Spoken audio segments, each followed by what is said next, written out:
వరంగల్ జిల్లా చెన్నారావుపేట మండలంలో ఉదయం ఘోర రోడ్డు ప్రమాదం జరిగింది.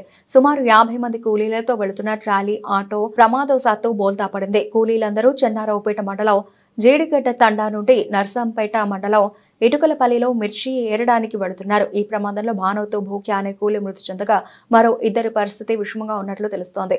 విషయం తెలుసుకున్న పోలీసులు ఘటనా స్థలానికి చేరుకుని క్షతగాత్రులను నర్సంపేటలోని ప్రభుత్వ ఆసుపత్రికి తరలించారు.